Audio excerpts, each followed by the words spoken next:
श्रीमद् भागवत में भगवान कृष्ण ने कहा है, ये पर्वत, ये पठार, ये नदियाँ, ये पशु, ये पक्षी, ये जीव, ये जंतु सब मेरे ही आत्मरूप हैं, मेरे ही अवयव हैं, मेरे ही अंग हैं। जो इनकी रक्षा करता है या संचालन में सहयोग देता है वह मेरी ही पूजा करता है और अंत में आत्मवत व्यवहार के कारण वह सभी से ऐसा व्यवहार करता है जैसे वह परमात्मा हो। इसलिए वह आत्म तत्व को अनुभव करते हुए वह जान लेता है, समझ लेता है कि परमात्मा क्या है। वो अपने को विलय कर देता है। जिसने जान लिया कि मैं कौन हूँ और पता लग गया कि मैं कुछ हूँ ही नहीं, उसने जान लिया कि परमात्मा क्या है। प्रथम प्रश्न का जो उत्तर था वो इस तरह से यम ने दिया। दूसरा प्रश्न था नचिकेता का कि ब्रह्म क्या है, उसका स्वरूप क्या है, ब्रह्म विद्या क्या है, ब्रह्म तत्व क्या है, वह परम सत्य क्या है, वह परमात्मा क्या है, वह भगवान क्या है, उसका स्वरूप कैसा है, वह कैसा लगता है, कैसे जाना जाए आदि पूछता है। तो वो बतलाता है अपने अपने उपनिषद में यम के माध्यम से। वह शक्ति रूप है, वह प्रकाश रूप है, वह सर्वशक्तिमान है, वह सर्वनियंता है, वह सर्वकालिक है, वही शासक है, वही सनातन है, वही सत्य है, वह अनादि है, अखंड है, वह एक है, वही अनेक है, वह व्यक्त नहीं किया जा सकता, उसे नाम और रूप में बांधा नहीं जा सकता। फिर भी चूंकि नचिकेता बालक है और उसने प्रश्न किया है कि ब्रह्म कैसा है, तो वह बताते हैं कि ये सभी में समान रूप से व्याप्त है। सभी जड़ चेतन सभी में समान रूप से व्याप्त है, पर इसकी विशेषता यह है कि यह जैसी पानी की तरह है कि जिस बर्तन में रखा जाएगा उसी का रूप, रंग, आकार, प्रकार, गंध और शक्ति सामर्थ्य को संजाल होता है। तो कहने का आशय ये कि वह उसी रूप में ढल जाता है। ऋग्वेद में आया है कि वह एक है। उस एक को विद्वान लोगों ने विविध नामों से संबोधित किया है। वह अकेले रहते रहते थक गया था, उसी ने अपने को विविध रूपों में व्यक्त किया है। तो इन्होंने बताया कि वह जल की तरह है, जिस पात्र में रखा, जिस जीव में आया, जिस शरीर में आया, वही रूप, रंग, गुण वह धारण कर लेता है जो और उसकी वैसी सामर्थ्य हो जाती है। सब में रहते हुए भी वह असंग है। और ये इसी तरह का उदाहरण है दिया जा सकता है कि जैसे वर्षा बरसती है, वो एक पहाड़ पर बरसी, उसका एक साइड का जल बहुत पवित्रतम स्थानों से गुजरता हुआ गंगा हो गया और दूसरे स्थल से गुजरता हुआ पानी गंदी नालियों से, शहरों से गुजरता हुआ और गंदा नाला हो गया। तो एक गंगा बन जाता है, पवित्र बन जाता है, दूसरा गंदा नाला बन जाता है और अपवित्र बन जाता है, लेकिन जल एक ही है। दूसरा उन्होंने बताया कि यह सबके संग रहते हुए पर भी वस्तुतः यह असंग है। ये इसी तरह से है जैसे सूर्य का प्रकाश। सूर्य का प्रकाश सभी जगह होता है, सभी कर्म उसके प्रकाश में होते हैं, लेकिन वह असंग रहता है। सभी जगह वह उपस्थित होता है, लेकिन इसके रहते हुए भी वह असंग रहता है। वह अग्नि की तरह है, वह प्रकाश की तरह है, क्योंकि गायत्री मंत्र में भी आया था, यजुर्वेद के गायत्री मंत्र में, कि हम तेरे तेज को ग्रहण करते हैं। तू पृथ्वी, पाताल, आकाश सभी का केंद्र सूर्य है, सविता रूप है। हम तेरे तेज को वरण करते हैं, तो हमारी बुद्धि को सन्मार्ग में प्रेरित करे, तो उसे प्रकाश रूप में कहा गया। सूर्य की तरह वह दोष मुक्त है, जल की तरह वह दोष मुक्त है। फिर इन्होंने समझाने का प्रयास किया है कि ब्रह्म क्या है, जगत क्या है। तो जगत के परिप्रेक्ष्य में समझाया। उन्होंने कहा एक पेड़ है, माना वो पीपल का पेड़ है, पर वो उल्टा लटका हुआ है, तो जड़ें तो ब्रह्म से प्राप्त हैं, लेकिन जो फूल पत्तियां शाखाओं का विकास हो रहा है उन्हें भोजन पानी जड़ से ही मिल रहा है। तो जड़ और चेतन के बीच ये है। लेकिन जो दाता है, जड़ जो पानी देती है, खनिज देती है, वह उसको प्राप्त हो जाता है। फिर इन्होंने बताया कि वो परमात्मा वह तथ्य है जो जो देवताओं में को भी शक्ति देता है, जो जिसके प्रकाश से ही सूरज चमकता है, जिसके प्रकाश से ही हम जिसकी ऊर्जा से संचालित होते हैं, वही हमको चला रहा है। तो अग्नि को वही जलाता है, इंद्र को वही शक्ति देता है, चंद्रमा में वही चमकता है, सूर्य में वही चमकता है, वह वरुण का वायु को भी चलाता है, वह पृथ्वियों को चलाता है। उसने ही, ब्रह्म ने ही विभिन्न देवी देवताओं को पैदा किया है, ब्रह्म ने ही पैदा किया है और ब्रह्म की शक्ति से ही वे संचालित हैं। जो देवी देवता हैं वे एक विधा विशेष के, एक शाखा विशेष के, एक विभाग विशेष के प्रमुख हैं और वे संचालक वस्तुतः वही है।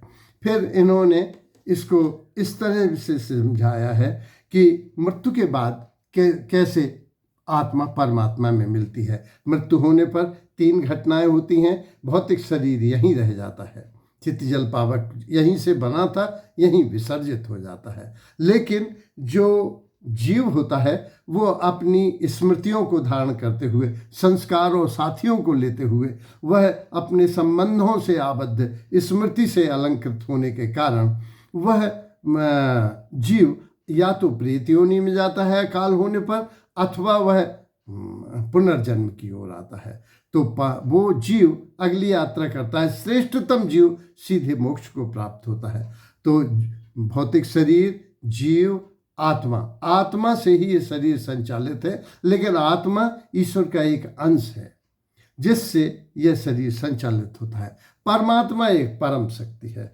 तो वो आत्मा, ये जो जीव है, ये प्रेत योनि, पुनर्जन्म और परमात्मा को, स्वर्ग और नरक की कल्पना भी बीच में आई है। स्वर्ग वो जगह है जहाँ आदमी निश्चिंत रह जाता है। स्वर्ग वह भौगोलिक जगह नहीं है जिसकी कल्पना हमारे शास्त्रों में की गई है। नरक भी ऐसे नहीं है, लेकिन व्यक्ति अपनी ही विचारधारा से अपने साथ स्वर्ग अथवा नरक रखता है। तो परमात्मा इन सब से अलग होते हुए पर भी उसी की शक्ति से संचालित है। इसको परमात्मा को समझाने के लिए उन्होंने कहा कि ये विविध रूपों में व्यक्त भी होता है। अगर हम देखें तो ये व्यक्त इस तरह होता है कि एक है मनुष्य लोक। मनुष्य लोक में इसी तरह से आत्मा के दर्शन होते हैं। कभी कभी हम देखते हैं जो वाणी के 4 रूप हैं, बैखरी, आज मौसम अच्छा है, पश्यंती या मध्यमा, जो निष्कर्ष निकाला गया है। मैं प्रोफेसर रहा, मैंने 50,000 लड़कियां देखी, तो मेरा ये निष्कर्ष है कि तो ये पश्यंती। और एक है जो अपरा और परा। जब मेरी भैया आत्मा तो ये कह रही है, चाहे जब तुम जो कुछ कहो, आत्मा ये कह रही है। तीसरा होता है अपरा, जब हमसे परमात्मा ही बोलता है।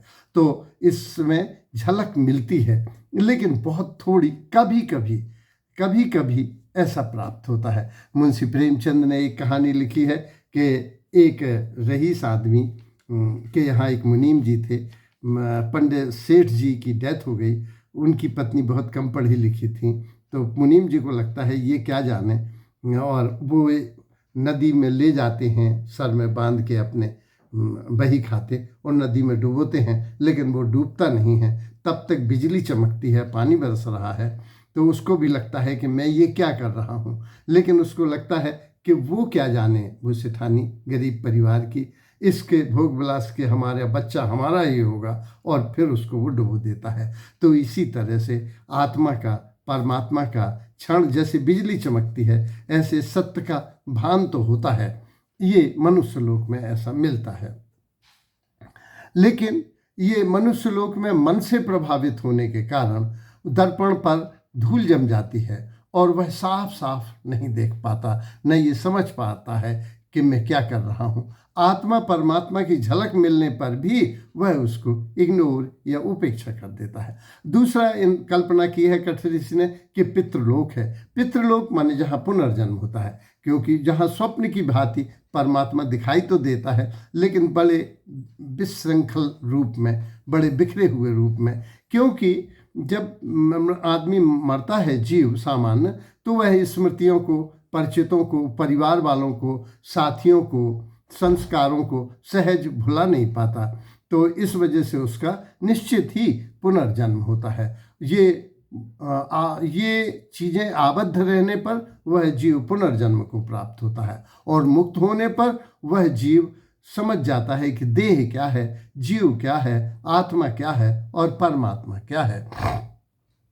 तो पितृलोक में हमको परमात्मा का भान तो होता है, लेकिन स्वप्न की बात होता है, एक बिखरे हुए प्रारूप में कहीं कभी व्यक्त होता है। तीसरा, उन्होंने स्वर्गलोक या गंधर्वलोक की कल्पना की है, जिसमें जल में पड़ी हुई वस्तु जैसे दिखाई भी देती है, और अगर लहरें आए तो नहीं। तो वो कहते हैं सुख में या स्वर्ग में लोगों को भोगों की लहरियां आती रहती हैं। लहर की वजह से आत्मा परमात्मा का रूप कभी दिखता भी है और कभी नहीं भी दिखता। जैसे हर भोग के बाद ऐसा लगता है कि जैसे हम कहीं लुट गए हों, तो उस समय बड़े आत्मा के दर्शन होते हैं, लेकिन थोड़ी देर बाद फिर, या हम मरघट पर जाते हैं और शमशान वैराग्य होता है, और इसके बाद फिर तो गंधर्वलोक में हमें दिखाई भी देता है, और भोगों के कारण, आकर्षण के कारण, सम्मोहन के कारण, काम क्रोध के कारण, भविष्य की चिंता के कारण हमें यह जल में पड़ी वस्तु की तरह परमात्मा दिखाई भी देता है, और लहरें आने से बिखर भी जाता है। ब्रह्मलोक, जिसमें आत्मा और परमात्मा दोनों के ऐसे दर्शन होते हैं जैसे कि धूप और छाया अलग अलग चीज़ें दिखाई देती हैं, दिन और रात की तरह दिखाई देता है आत्मा, और वो समझता है कि ये परमात्मा ही है। इसके अगला प्रश्न उन्होंने किया है कि नचिकेता ने, कि लय होने के क्या उपाय हैं। तो इसमें कठोपनिषद में बताए हैं कि ब्रह्मचर्य व्यक्ति, ब्रह्मचर्य से आशय है ब्रह्म जैसी चर्या। ब्रह्म जैसी चर्या माने इस लोक में रहते हुए भी व्यक्ति ब्रह्म जैसी चर्या को सहज प्राप्त कर लेता है। दूसरा है, वह आत्मवत यदि व्यवहार करता है, श्रीमद् भागवत में आया है, तो वह परमात्मा में लय हो जाता है। ध्यान से और ज्ञान से भी इसी देह में रहते हुए फिर भी वह लय हो जाता है। अहंकार के हटते ही उसे पता लगता है कि मैं कौन हूँ, और वो परमात्मा में लय हो जाता है।